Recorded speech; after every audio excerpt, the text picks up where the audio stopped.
Last class में हमारे chapter 45 तक कंप्लीट हो गए हैं। अब स्टार्ट करते हैं हमारा चैप्टर 46। चैप्टर 46 है द न्यूक्लियस। इसके एक्सरसाइज का क्वेश्चन फर्स्ट देखते हैं हम क्या कह रहे हैं। Assume that the mass of A nucleus is approximately, कह रहा है अज्यूम करो मास है जो न्यूक्लियस का वो कितना है, m will be equal to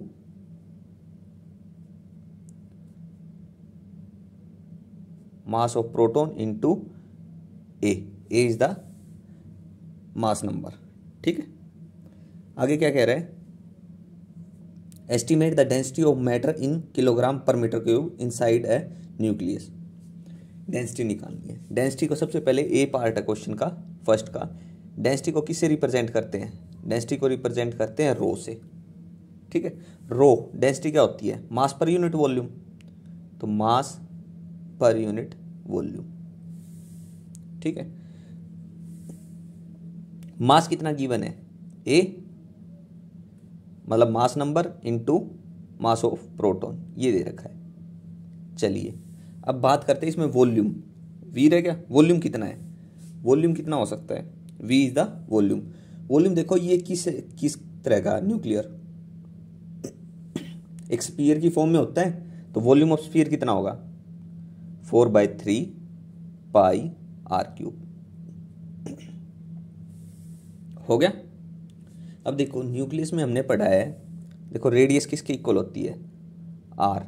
are is equal to R note A की पावर 1/3। ये चीज तो हमने पढ़ी है। ठीक है, और आर नोट की वैल्यू क्या होगी? आर नोट की वैल्यू होती है, आर नोट है कांस्टेंट, 1.1 इंटू 10⁻⁻15 मीटर। फर्मी बोल लो। ठीक है, 10⁻⁻15 मीटर। हो गया। अब देखो यहां से अगर मैं रो, मेरे को डेंसिटी निकालनी है, तो rho is equal to divide में मल्टीप्लाई में 3 time of A M P divided by 4 pi R की क्यूब, मतलब आर की क्यूब मतलब आर नोट ए की पावर 1/3 पुट करो, तो मतलब करेंगे आर नोट की क्यूब बच जाएगा और ए बच जाएगा। पुट करने के बाद तो यहाँ से ए से ए कैंसिल हो जाएगा, क्या बचेगा? 3 time of mass of proton divided by 4 pi R nought की क्यूब, यही होगा। तो हमें तो डेंसिटी निकालनी है। डेंसिटी गिवन है किलोग्राम पर मीटर क्यूब में, तो आर रेडियस मीटर है, मीटर क्यूब, और मास किलोग्राम में होगा, तो हमारा किलोग्राम पर मीटर क्यूब में ही आएगा आंसर। तो चलिए देखते हैं। रो 3, मास ऑफ प्रोटॉन कितना होता है? मास ऑफ प्रोटॉन होता है 1.67 इंटू 10⁻⁻27 kg। ठीक है, डिवाइडेड बाय 4। पाई की वैल्यू कितनी होती है? 3.14, और आर नोट की वैल्यू कितनी है? 1.1 इंटू 10⁻⁻15 मीटर। तो 1.1 इंटू 10⁻⁻15 मीटर, इसका हमें क्या करना है? क्यूब। थोड़ा बहुत अगर नॉइस है तो एडजस्ट करना है यार। तो रो किसके इक्वल आ गया? देखो कैलकुलेशन है, कंसेप्ट तो ऊपर हो ही गया है, अब तो कैलकुलेट करनी है वैल्यूज, वो आप खुद से कर सकते हो। ठीक है, तो सोल्व करने के बाद आएगा 5.01।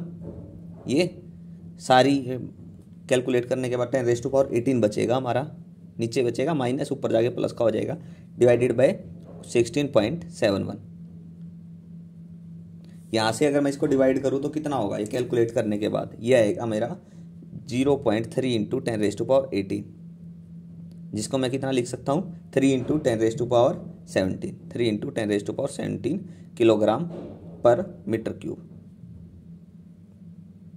ठीक है, ये होगा। तो ये था मेरा क्वेश्चन नंबर फर्स्ट का ए पार्ट। इसी का सेकंड पार्ट है, मतलब बी पार्ट है, what is the specific gravity of nuclear matter. Specific gravity की बात करनी है हमें। तो स्पेसिफिक ग्रेविटी होती है किसके इक्वल है? सबसे पहले वो लिखो, स्पेसिफिक ग्रेविटी। स्पेसिफिक ग्रेविटी होती है हमारा density of matter divided by density of water, of matter divided by density of water. तो डेंसिटी ऑफ वाटर की बात करेंगे तो वो कितनी होती है, वो आपको पता होना चाहिए। तो डेंसिटी ऑफ वाटर होती है 1000 किलोग्राम पर मीटर क्यूब। तो 1000 ऊपर कितनी आई थी डेंसिटी ऑफ मैटर 3 × 10⁻17 किलोग्राम पर मीटर क्यूब, वो कैंसिल, तो यहाँ 10⁻3 नीचे बच गया, तो कितना आ गया 3 × 10⁻14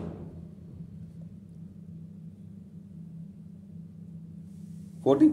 तो ये मेरा क्वेश्चन नंबर फर्स्ट का सॉल्यूशन हो गया। तो क्वेश्चन फर्स्ट हमारा कंप्लीट हो गया। ठीक है, आगे समझ। चलिए नेक्स्ट क्वेश्चन देखते हैं। क्वेश्चन सेकंड देखते हैं क्या कह रहे हैं।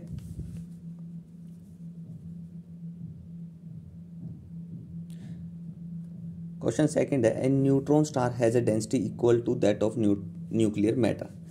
एक देखो डेंसिटी जो है रो डेंसिटी मान लेते हैं न्यूक्लियर स्टार की, वो इक्वल है किसके डेंसिटी ऑफ न्यूक्लियर मैटर, मतलब रो एम। ठीक है, तो देखो इस क्वेश्चन को आगे पढ़ने से पहले हमें एक बात का पता होना चाहिए, जो डेंसिटी ऑफ न्यूक्लियर मैटर है, रो डेंसिटी किसकी ऑफ न्यूक्लियर मैटर की कितनी होती है वो पता होनी चाहिए। न्यूक्लियर मैटर कितनी होती है 2.4 × 10⁻17 किलोग्राम पर मीटर क्यूब। ठीक है, न्यूक्लियर डेंसिटी ऑफ मैटर ये होती है न्यूक्लियर डेंसिटी ऑफ मैटर।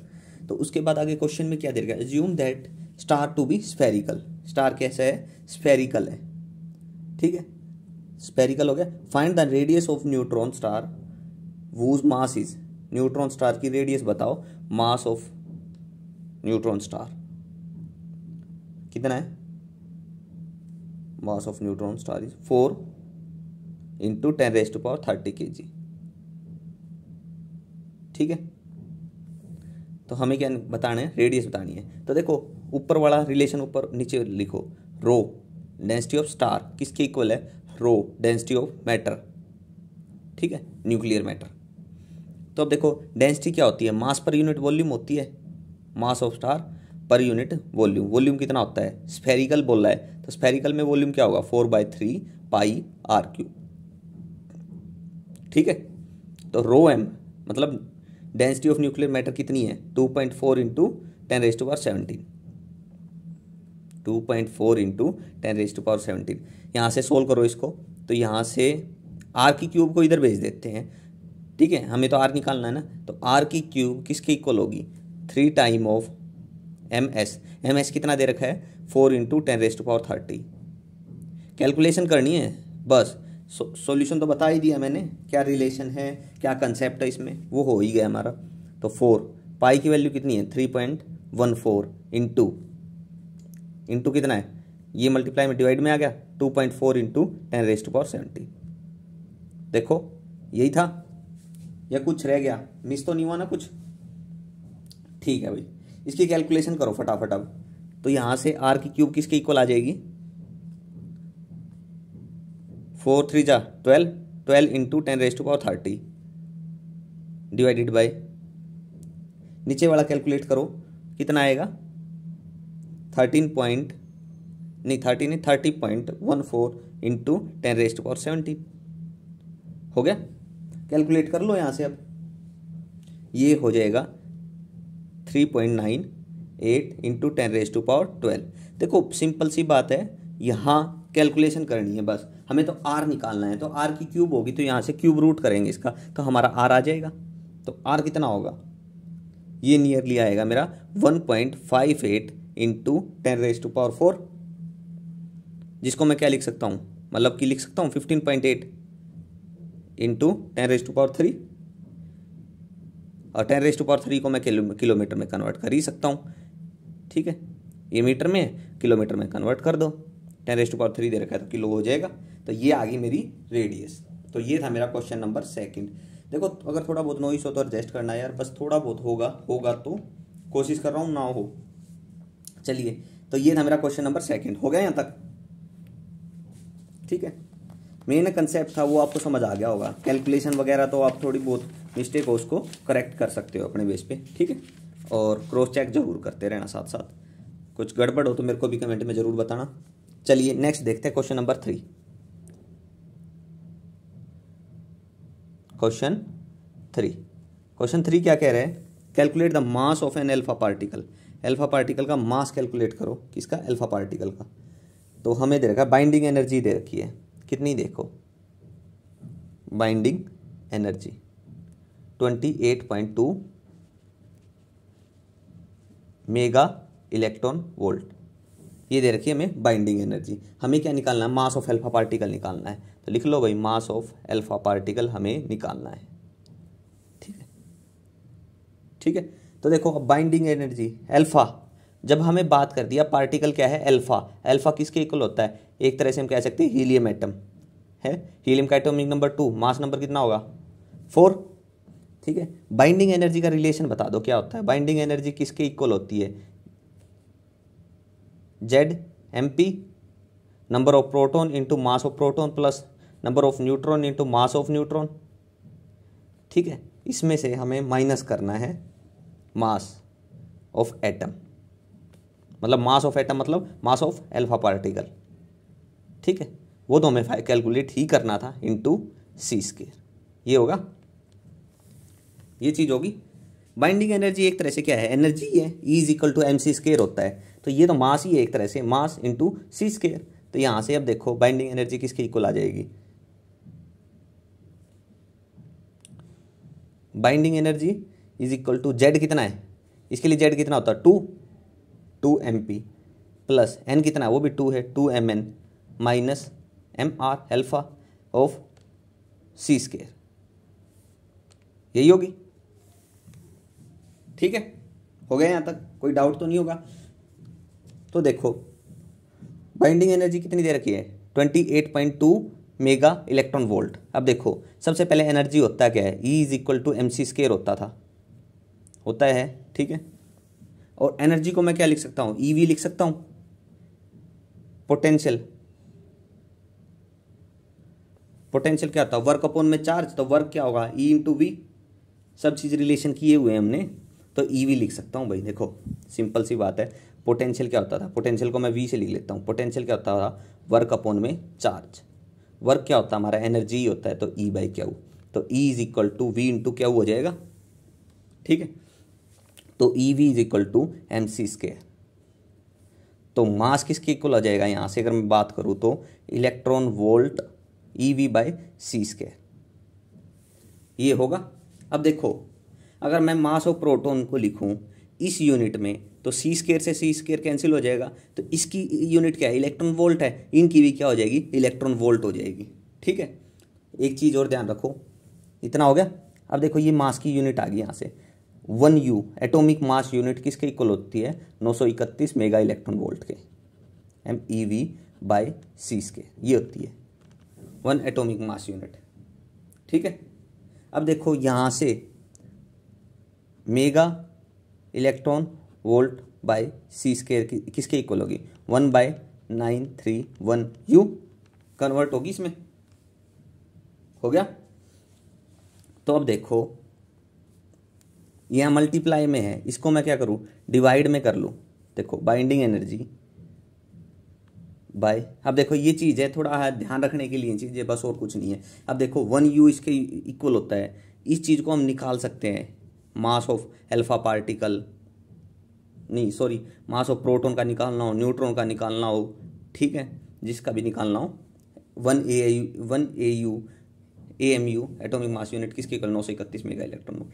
ठीक है, ये थोड़ा वैसे ध्यान रखने के लिए चीज़ें।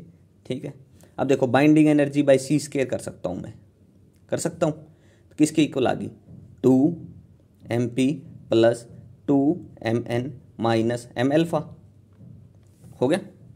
अब देखो M अल्फा हो गया। अब यहाँ से मैं बाइंडिंग एनर्जी लिख लेता हूँ, कितनी है, 28.2 दे रखा है मेरे को, क्या है, mega electron volt by C square, तो क्या होगा 2MP plus 2MN minus M alpha, हो गया यहाँ तक। चलिए अब देखो 28.2 mega electron volt by C square, देखो यहाँ से देखो MeV बाई सी स्क्वायर किसके इक्वल आ गई, 1/931U, तो इसको मैं ये डायरेक्ट पुट कर सकता हूँ, 28.2 divided by 931 atomic mass unit में कन्वर्ट होगी। ठीक है जी। 2 मास ऑफ प्रोटॉन कितना होगा, देखो एटॉमिक मास यूनिट में ही लेके चलना है, तो ये चीज़ें आपको कन्वर्ट करनी पड़ेगी। ठीक है, लेकिन बुक में हमें गिवन है, डाटा कई बार गिवन मिलता है, तो अब गिवन है तो गिवन के अकॉर्डिंग देखिए मास ऑफ प्रोटॉन कितना दे रखा है, मास ऑफ प्रोटॉन दे रखा है 1.007 plus 2 time of mass of neutron कितना है 1.008 माइनस एम एल्फा। ठीक है, कैलकुलेट कर लोगे तो मेरे को एम एल्फा निकालना था, माइनस का है ये प्लस का हो जाएगा, इनकी कैलकुलेट करने के बाद आएगी ये 4.03, इसको डिवाइड करेंगे तो कितना आएगा माइनस 0.03, तो नियरली एम एल्फा किसके इक्वल आ गया 4 के, 4U। अब देखो क्या एटम बता रहा था मैं, हीलियम है, हीलियम का कितना होता है 4, तो 4 ही आ रहा है, 4.0016 कुछ भी आ जाए। ठीक है, बस ये ध्यान रखना जो आंसर बुक में है वो मैंने ये डेसिमल प्लेस 3 तक लिया है, आप पूरा लेना। देखो बुक में दे रखा है 1.00, यहाँ देखो 1.007276 ऐसे ही न्यूट्रॉन का होगा, तो पूरा डाटा अगर लोगे ना तो अच्छे से हो जाएगा। ठीक है, अदरवाइज थोड़ी बहुत मिस्टेक आएगी आंसर में, लेकिन लगभग करेक्ट ही होगा। ठीक है, चलिए ये था क्वेश्चन नंबर 3। अब देखो ये वैल्यू है ना, ये निकाल सकते हैं हम। ठीक है, इन चीज़ों को हम निकाल सकते हैं, वैल्यू को कैलकुलेट कर सकते हैं, और हर चैप्टर के मतलब हर चैप्टर के क्या, इस बुक के चैप्टर में ये सब चीज़ हमें फ्रंट पेज में ही बता रखी हैं कैसे कैलकुलेट हो रही हैं ये चीज़ें। ठीक है, तो ज़्यादा कंफ्यूज होने की ज़रूरत नहीं है। अगर कहीं से कुछ समझ नहीं आए कैसे कैलकुलेट हुए तो वो भी कमेंट में पूछ लेना, बता दूंगा मैं। ठीक है, चलिए नेक्स्ट पे बात करते हैं, क्वेश्चन नंबर 4 पे। क्वेश्चन 4 क्या कह रहे हैं, क्वेश्चन नंबर 4, क्वेश्चन 4 क्या है, how much energy is release in the flowing reaction. एक रिएक्शन है, देखो लिथियम प्लस प्रोटॉन, एटम मास कितना 7 दे रखा है इसका, plus proton, it gives alpha plus alpha. Energy कितनी रिलीज हुई है। अब देखो इसके पास जो एनर्जी थी वो एनर्जी इसके पास होगी तो कोई रिलीज नहीं होगा। अगर मतलब इसके पास एनर्जी 5 मेगा इलेक्ट्रॉन वोल्ट है, इसके पास 4 मेगा इलेक्ट्रॉन वोल्ट आ गई, तो कितना हो गया 1 का डिफरेंस हो गया, तो 1 mega electron volt energy release हुई है, तो वो एनर्जी हमें निकालनी है। तो एनर्जी रिलीज निकालते हैं हम। सबसे पहले देखो 7 लिथियम का दे रखा, कितना दे रखा है मास, एटॉमिक मास 7.0160 U दे रखा है, और हीलियम का दे रखा है, हीलियम 4 का दे रखा है हमें 4.0026 U। देखो ये डिफरेंस जो आ रहा है ना वो इसी के कारण आ रहा है, क्योंकि हम पूरी वैल्यू नहीं लेके चले थे ऊपर वाले में। ठीक है, इसलिए 4 आया था। अब देखो इसका करते हैं हम कैलकुलेट, तो हमें एनर्जी रिलीज बतानी है, मतलब E बताना है कितनी एनर्जी रिलीज हुई है। वो कैसे बताएंगे, E is equal to MC² होता है। ठीक है, देखो एनर्जी रिलीज बतानी है, किस पे डिपेंड कर रही है, सिर्फ मास पे डिपेंड कर रही है, तो मतलब मास डिफेक्ट या चेंज इन मास या मैस एक्सेस पे, सब इस पे डिपेंड करता है। ठीक है, तो क्योंकि C तो कांस्टेंट हो गया, तो अब मास पे देखो E is equal to mass of 7 Li, ठीक है, plus mass of proton, proton ही है, minus 2 time of mass of alpha particle, हो गया, इंटू C²। एनर्जी रिलीज बतानी है ना हमने, तो एनर्जी रिलीज ही निकालते हैं। अब देखो E will be equal to किसके इक्वल आ गया, मास इसका कितना गिवन है 7.0160 प्लस मास ऑफ प्रोटॉन देखो ऊपर देखो गिवन है 1.007276 है, मैं यहीं तक ले लेता हूँ, -2 मास ऑफ अल्फा पार्टिकल भी देखो कितना है गिवन 4 ठीक है 0026 हो गया, इंटू C², हो गया। चलिए जी, अब देखो एनर्जी E निकालनी है हमें, इसको सोल्व करने के बाद कितना आएगा, कैलकुलेट करो फटाफट इसको, ये आएगा 8.0232 माइनस 8.0052 इंटू C²। हमें एनर्जी रिलीज बतानी है तो C² को थोड़ी छोड़ देंगे हम, जो डाटा गिवन है लेके चलते रहेंगे। यहाँ से E कितना आ गया, ये आ गया 0.018 आ गया इंटू C²। ये किस में, इसकी यूनिट U में है, किस में है U देखो U में है, तो यहाँ से देखो U किसके इक्वल है, U 1U, ऊपर देखो 1U की डिवाइड में मल्टीप्लाई में कर देंगे तो 1U है 931 mega electron volt by C square. ठीक है, तो अगर मैं इसको लिखता हूँ 0.018 यू की वैल्यू रखता हूँ 931 mega electron volt by C square, तो सी स्क्वायर से सी स्क्वायर कैंसिल हो जाएगा, क्या बचेगा, मेगा इलेक्ट्रॉन वोल्ट बचेगा भाई। तो एनर्जी किसके इक्वल आ गई, करो कैलकुलेटर, इसको मेरे को बताओ फाइनल आंसर। ये आएगा 16.75 मेगा इलेक्ट्रॉन वोल्ट, ये मेरी एनर्जी होगी इसके लिए। ठीक है, आ गया समझ, कोई डाउट तो नहीं? अगर कोई डाउट रहता है तो कमेंट में जरूर पूछ लेना। चलिए नेक्स्ट क्वेश्चन पे बात करते हैं अब हम, क्वेश्चन नंबर 5।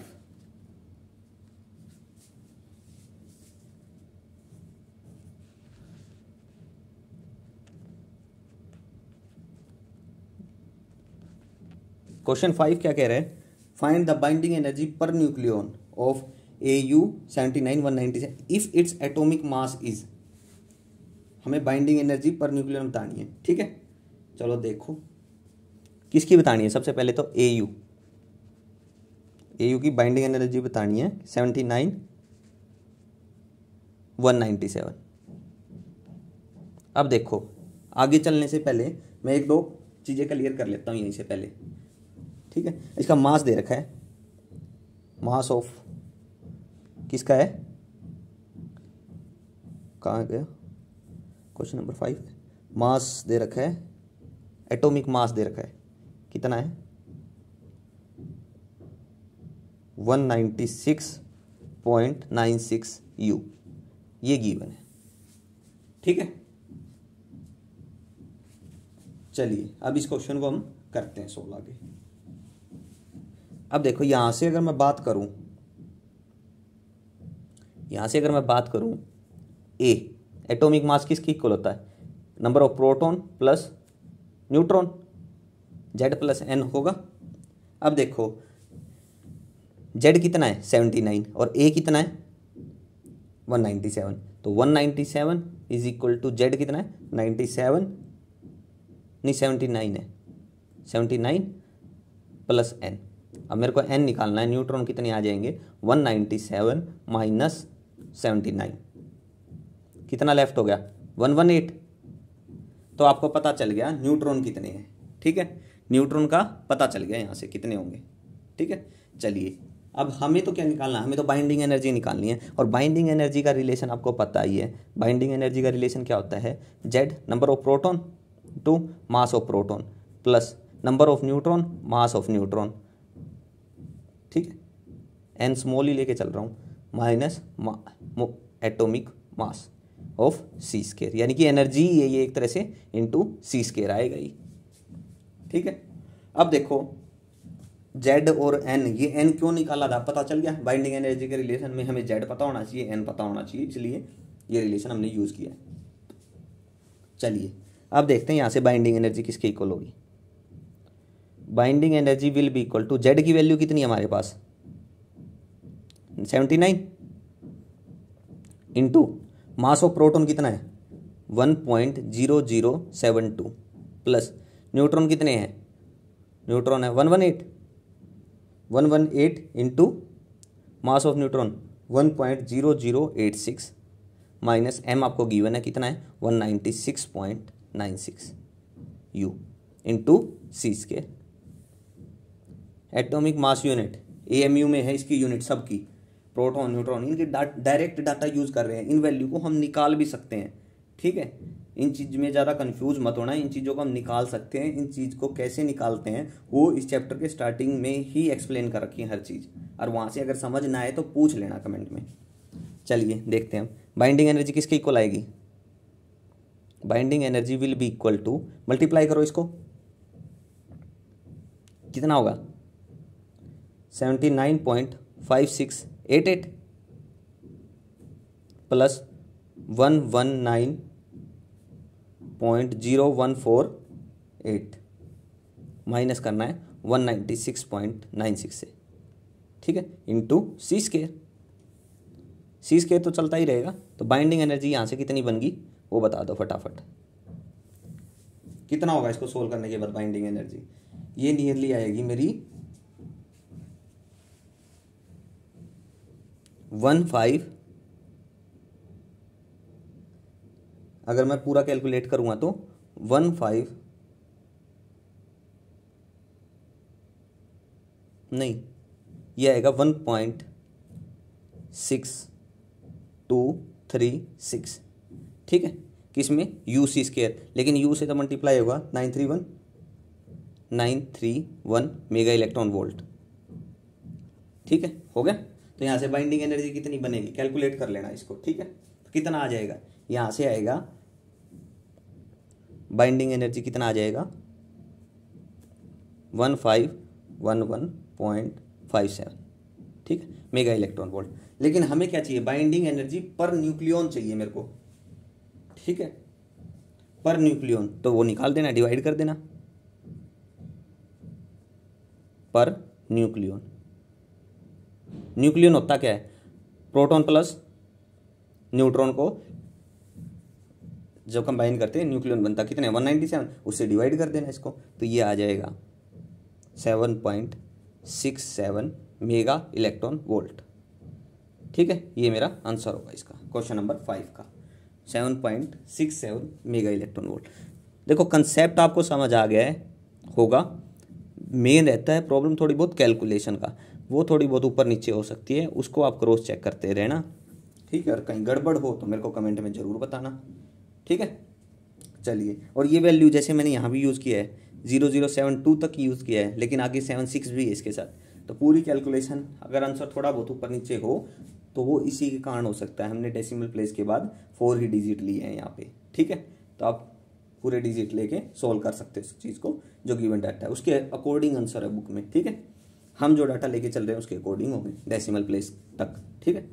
चलिए क्वेश्चन नंबर नेक्स्ट पे बात करते हैं, क्वेश्चन नंबर 6।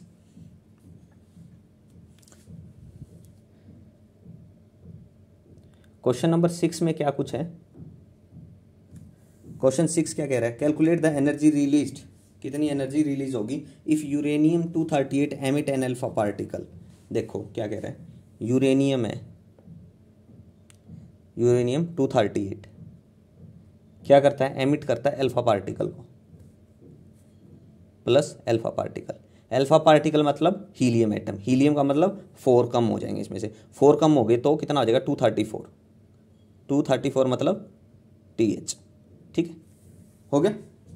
तो कितनी एनर्जी रिलीज हुई है वो हमें एनर्जी बतानी है। अब देखो एनर्जी कैसे बताते थे, अब देखो मान लो इस पर 5 मेगा इलेक्ट्रॉन वोल्ट थी, इस पर 4 आ गई, तो ये एक इसके थ्रू रिलीज हुई है अल्फा पार्टिकल के, तो 1, तो इसमें से सब्ट्रैक्ट ही करेंगे तो ये आएगी, सॉरी, कितनी एनर्जी रिलीज हुई है, इसके पास कितनी है, इसके पास कितनी है, कुछ एनर्जी लॉस्ट भी हुई है। जब किसी चीज़ को हम तोड़ते हैं, अब कोई पत्थर को ही तोड़ेंगे, हम तोड़ेंगे मान लो, तो हमें बाहर से एनर्जी दे रहे हैं, ठीक है, उसको टूटते वक्त कुछ एनर्जी रिलीज भी तो होगी, मतलब एटम का उसका मास जो था, एनर्जी देखो क्या होती है, E=mc² होती है, mc², C कांस्टेंट है पता है, तो मास में ही चेंज आएगा। अब किसी बड़े पत्थर को तोड़ रहे हैं तो 2 टुक में टूटा है, तो कुछ माइनर पार्टिकल तो वो भी तो टूटे होंगे जो हम देख ना पाए, क्या पता, ठीक है, तो वो लॉस्ट तो हुआ है कुछ ना कुछ, ठीक है। तो वही उसी वे से सोचो इसको, तो एनर्जी किसके इक्वल आ जाएगी यहाँ से, E= मास ऑफ यूरेनियम 238, ठीक है, minus mass of 234 TH minus mass of alpha particle, ठीक है, हो गया, इनटू चेंज इन मास आ गया, इनटू C², C तो कांस्टेंट है, जो चेंज हो रहा है एनर्जी रिलीज हो रही है, ठीक है, वो सब मास की वजह से है। तो E=, ये देखो बुक से चेक करना, क्वेश्चन नंबर 6 में इसकी वैल्यू कितनी है, U की है 238, मास दे रखा है इसका 238.0508 माइनस मास ऑफ इसका कितना दे रखा है 234.04363 minus mass of alpha particle कितना है 4.00260, ठीक है, इनटू C²। कैलकुलेट करो फटाफट इसका, वैल्यू, तो ई की वैल्यू कितनी आएगी बताओ। ई की वैल्यू आएगी, इसको कैलकुलेट करने के बाद 0.00457, पूरा कैलकुलेट करना, जो ऐड है वो ऐड करो, जो सब्ट्रैक्ट है सब्ट्रैक्ट कर दो, ठीक है। ये बनेगी, ये किस में बनेगी, यू सी स्केयर बनेगा। यू की वैल्यू कितनी होती है 1 यू ना 931 mega electron volt by C square, तो वहाँ सी स्केयर से सी स्केयर कैंसिल हो जाएगा, तो क्या बचेगा 931 से मल्टीप्लाई करो। अरे यार देखो 1 यू तो किसके इक्वल, 1 यू किसके इक्वल होता था 931 mega electron volt by C square, ये होता था। हम ये पुट कर रहे हैं इसलिए सी से सी कैंसिल हो रहा है, तो आंसर बच रहा है मेगा इलेक्ट्रॉन वोल्ट में। तो ये किसके इक्वल आ गया, नियरली 4.254 मेगा नहीं सॉरी हाँ यही बनना चाहिए, एक बार दोबारा कैलकुलेशन देख लेना। हाँ यही बनेगा 4.254 mega electron volt, mega electron volt, ये मेरा आंसर होगा क्वेश्चन नंबर 6 का, ठीक है। मास डिफेक्ट के कारण ही हो रहा है, ठीक है, जो मास चेंज हो रहा है ना रिएक्शन में, रिएक्टेंट से प्रोडक्ट की तरफ, प्रोडक्ट से रिएक्टेंट से प्रोडक्ट की तरफ, ठीक है, तो उसी के कारण हो रहा है। तो ये था मेरा क्वेश्चन नंबर 6। नेक्स्ट देखते हैं हमारा क्वेश्चन नंबर 7।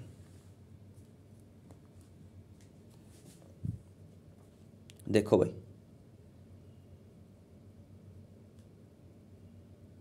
क्वेश्चन नंबर 7 में भी सेम है, क्या दे रखा है देखो, फाइंड द एनर्जी, कितनी एनर्जी लॉस हुई है वो बतानी है। देखो आर ए दे रखा है,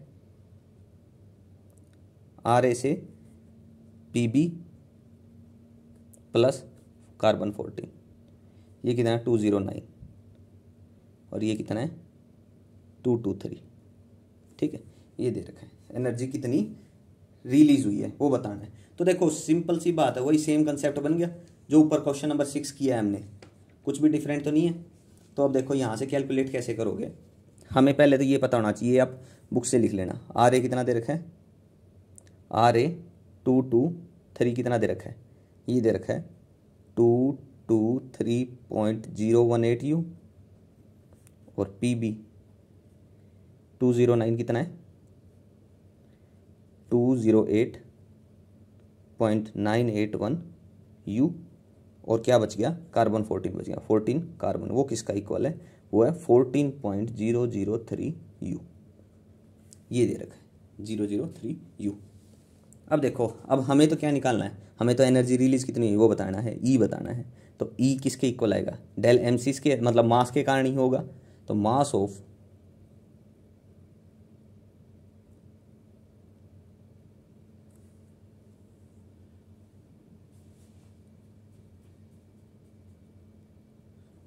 सॉरी क्वेश्चन नंबर 6 का ए पार्ट हुआ है, वो बी पार्ट और है, इसमें मैंने ध्यान नहीं दिया। क्वेश्चन नंबर इसका बी पार्ट हो रहा है, क्या दे रखा है देखो उसमें, calculate the energy to be supplied to uranium if 2 proton and 2 neutron are to be emitted 1 by 1। तो इसको मैं एक बार 7th क्वेश्चन अब लिख दिया है तो मैं कर लेता हूँ, इसका बी पार्ट मैं बाद में बता दूँ आपको, ठीक है, इसी के बाद जस्ट बता दूंगा मैं। तो E is equal to M, क्या आएगा वही same, mass of R A का, ठीक है, minus mass of P B जो भी है, माइनस मास ऑफ कार्बन वाला, ठीक है, इनटू सी स्केयर। सारी चीज़ आप लिख सकते हो भाई, ठीक है, सिंपल वही चीज़ रिपीट कर रहे हैं हम, कोई ज़्यादा नई चीज़ नहीं कर रहे हैं। ई इज इक्वल टू किसके इक्वल आएगा, लिख लेना, इसका 238 दे रखा है, नहीं 223 दे रखा है, 0.018 माइनस 208.981 माइनस 14.003 हो गया, इंटू सी स्केयर, ये यू में है वैल्यू। तो ई इज इक्वल टू, इनको कैलकुलेट करने के बाद एनर्जी कितनी आएगी हमारी, वो आएगी, कैलकुलेट आप कर सकते हो या करूं, 223.018 में से माइनस कर देना 222.984, ठीक है, सब्ट्रैक्ट करने के बाद एनर्जी बनेगी ये 0.034, ये बनेगा, ठीक है। ये किस में यू सी स्केयर, तो यहाँ से इसको मल्टीप्लाई कर देना 931 से, ये आंसर आ जाएगा मेगा इलेक्ट्रॉन वोल्ट में, ठीक है। तो एनर्जी किसके इक्वल आ गई, एनर्जी रिलीज कितनी हुई है वो पता चल जाएगा आपको, 31.654 मेगा इलेक्ट्रॉन वोल्ट। ये एनर्जी मेरी रिलीज हुई है। ठीक है, हो गया। तो ये था मेरा क्वेश्चन नंबर 7। चलिए नेक्स्ट पे चलते हैं। 6 का बी पार्ट रह गया मेरा। एक बार क्वेश्चन नंबर 6 का ए पार्ट तो हो गया है, क्वेश्चन 6 का बी पार्ट कर लेते हैं पहले। ठीक है, गलती से रह गया था वो क्वेश्चन 6 का बी पार्ट। क्वेश्चन 6 का बी, अब देखो क्वेश्चन 6 का बी में हो क्या रहा है। Calculate the energy to be supply to uranium 238। हमें दे रखा है यूरेनियम 238 को क्या एनर्जी सप्लाई करें कि 2 proton and 2 neutron are to be emitted.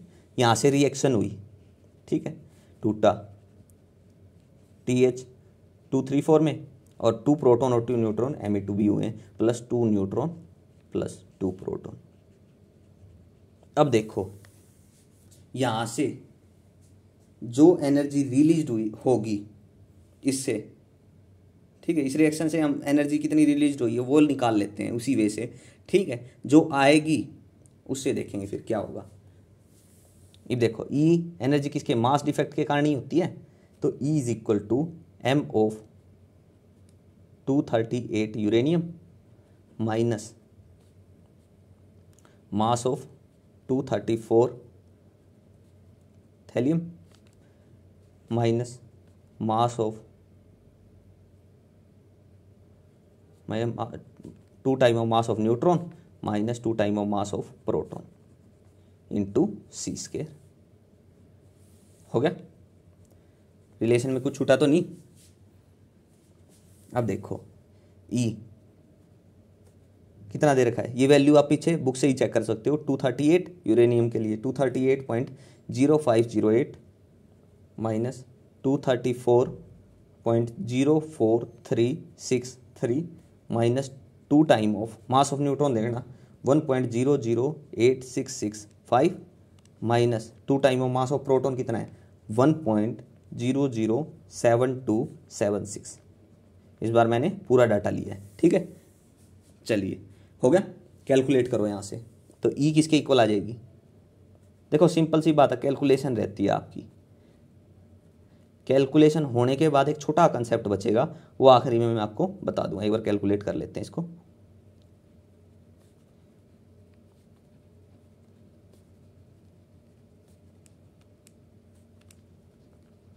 करो 552 ये बचा है। तो एनर्जी यहाँ से कितनी आ गई, तीनों को जोड़ दो, सब्ट्रैक्ट कर दो उसमें से 238.0508 माइनस 238.0755512 हो गया।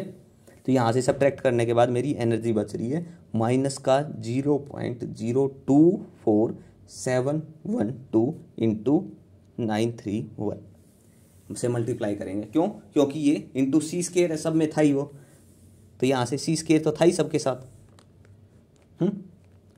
तो आपको मैंने पीछे 2-3 क्वेश्चनों में बता दिया है सी स्क्वायर था, लेकिन ये जो आंसर है ये यू में है। 1U 931 mega electron volt by C square होती है, इसलिए सी स्क्वायर से सी स्क्वायर कैंसिल हो जाएगा, तो आंसर आ जाएगा मेगा इलेक्ट्रॉन वोल्ट में। तो एनर्जी किसके इक्वल आ गई, माइनस 23.006 मेगा इलेक्ट्रॉन वोल्ट।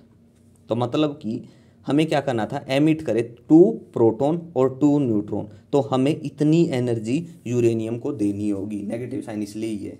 ठीक है, क्वेश्चन देखो दोबारा चाहे, if 2 proton and 2 neutron are to be emitted 1 by 1, किससे कितनी एनर्जी सप्लाई करें यूरेनियम को, तो 23.006 मेगा इलेक्ट्रॉन वोल्ट, इतनी एनर्जी हमें यूरेनियम को देनी होगी। ठीक है, तो हमारे 2 प्रोटॉन और 2 न्यूट्रॉन एमिट होंगे। हो गया, चलिए ये था मेरा क्वेश्चन नंबर 6 का बी। हमने 7 कर लिया, अब देखते हैं क्वेश्चन नंबर 8।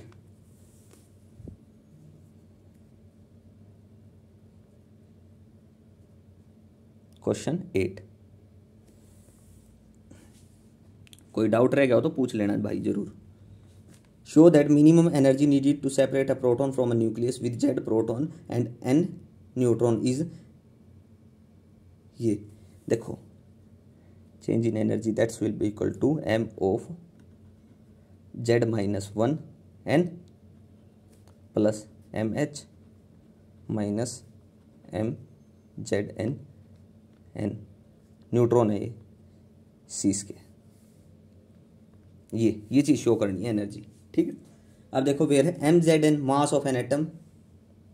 अब यहाँ से हम लिख लेते हैं इनिशियल मास ऑफ न्यूक्लियस दे रखा है MZN, ये है mass of an atom with Z proton, mass of an atom, mass of atom initial कितना था MZN, ठीक है, MZN था। अब देखो MZN था, अब देखो अगर मेरे पास MZN है, ठीक है, हमें क्या करना है MZ-1N होना चाहिए। तो इनिशियल तो मास हमें पता है, यहाँ से अगर मेरी रिएक्शन करूँ, यहाँ से रिएक्शन होने के बाद MZ-1 इंटू N, तो क्या होगा यहाँ पे प्लस प्रोटॉन, यही होगा। रिएक्शन क्या होगी वो देख लो भाई, सीधी सी बात है। अब मान लो मेरे पास ये Z है, Z में से एक माइनस होगा, रिएक्शन होगी तभी होगा। इनिशियल मास ऑफ एटम ये था इनिशियल, ठीक है। इनिशियल के बाद जैसे ही रिएक्शन की तो क्या होगा Z-1 जो इसमें दे रखा है Z-1 into N plus P, proton ये क्या है मास ऑफ हाइड्रोजन है, MH लिख सकते हैं इसको डायरेक्ट, प्लस P, तो इसको मैं लिख लेता हूँ MH, ठीक है। तो यहाँ से मैं पता चल जाएगा एनर्जी कितनी रिलीज हुई है। एनर्जी रिलीज कैसे होती थी, मतलब एनर्जी का चेंज कितना हुआ है, कितना एनर्जी में चेंज हुआ है, तो हम वो निकाल लेंगे MZ-1 N into N plus MH minus MZ into C², ये चेंज इन एनर्जी होगा, ठीक है। यही बताना था चेंज इन एनर्जी कितना होगा, यहाँ से निकल जाएगा। इस एनर्जी को हम बोलते हैं प्रोटॉन सेपरेशन रिएक्शन, मतलब एनर्जी, ये है proton separation energy, proton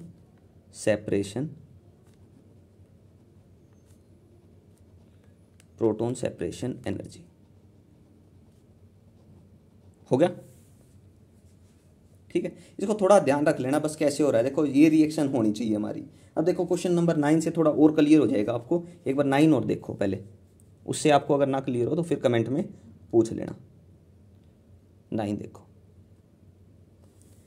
calculate the minimum energy needed to separate a neutron from a nucleus. क्या करना है, न्यूक्लियस से न्यूट्रॉन सेपरेट करना है, तो मतलब इनिशियल मास है मेरा MZN,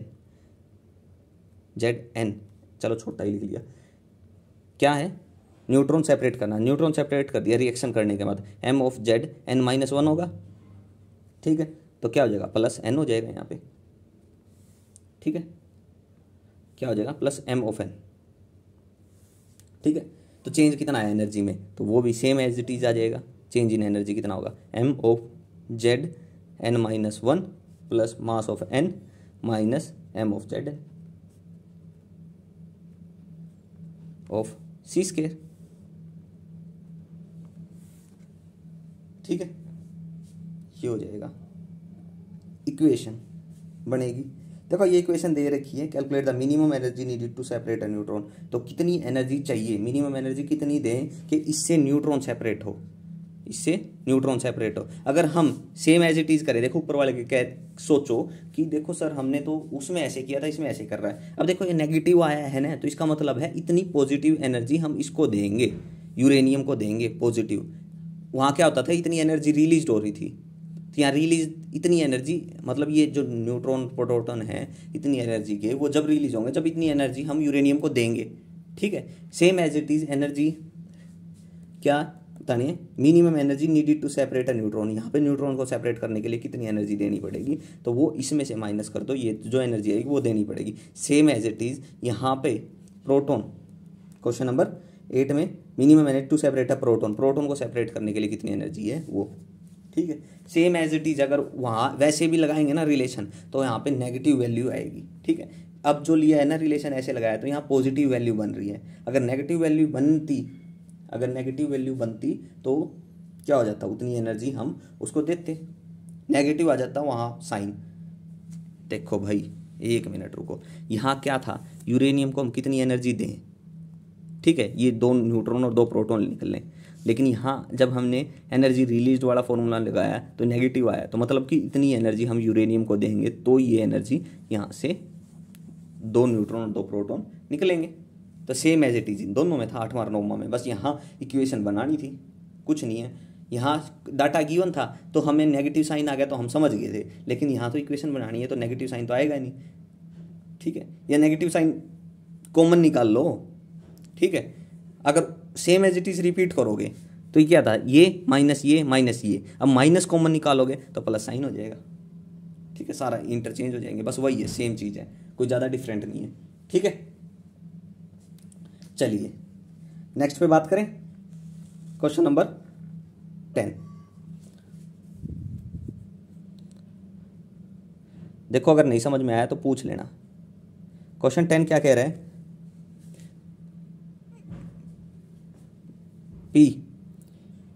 P32 दे रखा है, क्या हो रहा है, beta DK to S32, DK हो रहा है बीटा DK S32। अब बीटा DK होता था तो देखो बीटा DK हो रहा था तो क्या होता था,